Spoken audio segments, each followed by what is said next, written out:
Hello guys, আসসালামু আলাইকুম। সবাই কেমন আছেন? আশা করছি সবাই ভালো আছেন। চলে আসলাম আপনাদের মাঝে নতুন একটা ভিডিও নিয়ে।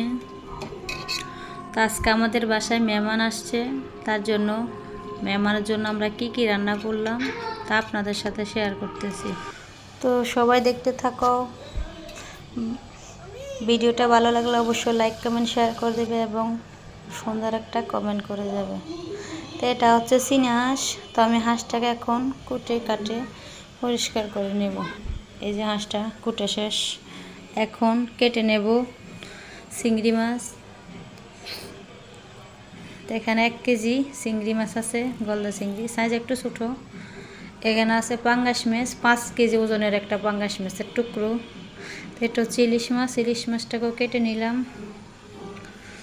তো এটা হচ্ছে পাঙ্গাস মাছের আমি চামড়াটা ফেলে দেব, কারণ মাছের চামড়াটা অনেক মোটা, পরিষ্কার করতে অনেক কষ্ট হয়, তাই আমি চামড়াটা ফেলে দিলাম একটা একটা করে। এখন প্রথমে আমি, এটা হচ্ছে গরুর মাংস, প্রথমে আমি রান্না করে নেব চিংড়ি মাছ আর ইলিশ মাছ।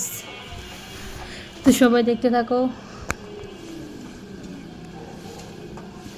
তো এখানে আমি চিংড়ি মাছের মশলাটা কষিয়ে নিলাম।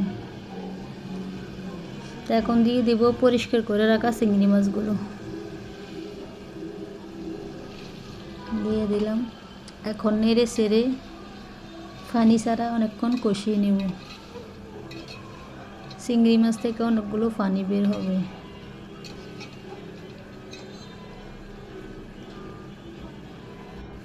দেখেন কতগুলো পানি বের হয়েছে। তো এখন এখানে বসিয়ে দিলাম ইলিশ মাছের জন্য মশলা। তো মশলাটা কষানো শেষ, আমি এখন দিয়ে দিব আগে থেকে পরিষ্কার করে রেখেছি ইলিশ মাছগুলো। তো এখন দিয়ে দিলাম ইলিশ মাছ।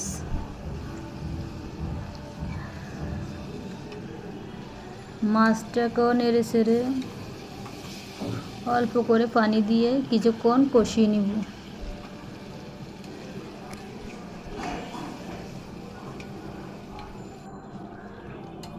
পানি দিয়ে দিলাম, এখন নেড়ে চেড়ে ঢাকনা দিয়ে ঢেকে রান্না করে নেব।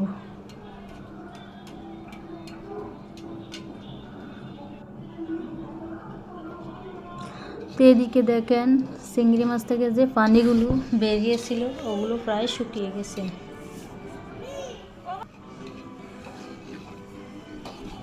তো আমি এর মধ্যে অল্প পানি দিয়ে আরও কষিয়ে পানিগুলো শুকিয়ে নিয়েছি। তো এখন দেখেন চিংড়ি মাছটা হয়ে গেছে, এদিকে আবার ইলিশ মাছটারও পানি প্রায় শুকিয়ে এসেছে। তো আমি ইলিশ মাছটাকেও পানি দিয়ে আবার কষিয়ে এখন দেখেন ধনেপাতা দিয়ে নামিয়ে নিব। ইলিশ মাছটাও হয়ে গেছে। তো আমি সম্পূর্ণ ভিডিও এখানে দেখাইনি। তো এখন পাঙ্গাস মাছটাকে আমি মশলা দিয়ে মেখে রেখেছি, এখন ভেজে নেব।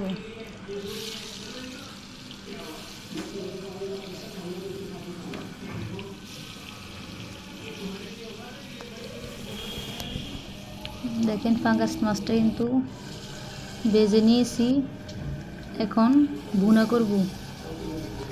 মশলাটা কষিয়ে নিচ্ছি।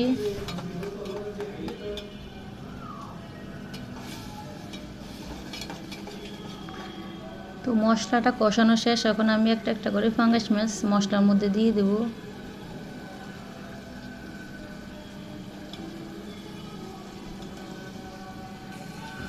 তো মাছগুলো দিয়ে দিলাম, এখন অল্প পরিমাণে পানি দিয়ে মাছগুলোকে কষিয়ে নেব।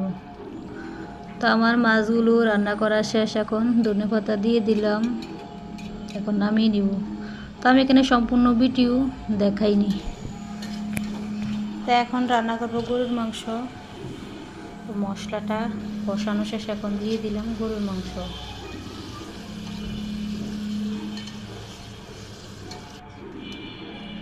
গরুর মাংস থেকে হালকা পরিমাণে পানি বেরিয়েছে। তো আমি এখন আরও অনেকক্ষণ কষিয়ে নেব। ঢাকনা দিয়ে ঢেকে দিলাম। তো দেখেন আমি আগে যে ইলিশ মাছটা রান্না করলাম ওটা, আর পাঙ্গাস মাছ, এটা হচ্ছে চিংড়ি মাছ, এর ফাঁকে আমি ডাউলও রান্না করে নিয়েছি, ওটা দেখানো হয়নি। এখন এদিকে দেখেন গরুর মাংস থেকে কতগুলো পানি বেরিয়েছে। তো এখানে গরুর মাংসটা হতে থাকুক, এখানে আমি হাঁসের মাংসটা বসিয়ে দিচ্ছি।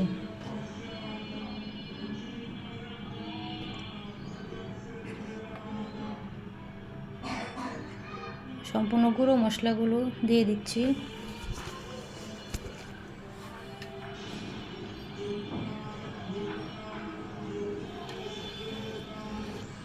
হালকা পরিমাণে পানি দিয়ে মশলাগুলো কষিয়ে নিচ্ছি। দেখেন মশলা থেকে পানিগুলো শুকিয়ে গেছে। একটু নেড়ে ছেড়ে তারপর আমি মাংসগুলো দিয়ে দিব। এই যে দেখেন মাংসগুলো পরিষ্কার করে রেখে দিছি। দুটো আলু দিব মাংসের সাথে। তো মাংসটা দিয়ে দিলাম। এখন নেড়ে ছেড়ে এখানে আমি অনেকক্ষণ কষিয়ে নিয়েছি, ওটা আমি দেখাইনি। তো দেখেন মাংসটা কিন্তু হয়ে গেছে। সম্পূর্ণ ভিডিও দেখাইনি, যেহেতু এটা রেসিপি না, তাই আমি সম্পূর্ণ ভিডিও দেখাইনি। ভালো লাগলে অবশ্যই লাইক করবেন। ভিডিওটা দেখার জন্য সবাইকে অসংখ্য ধন্যবাদ।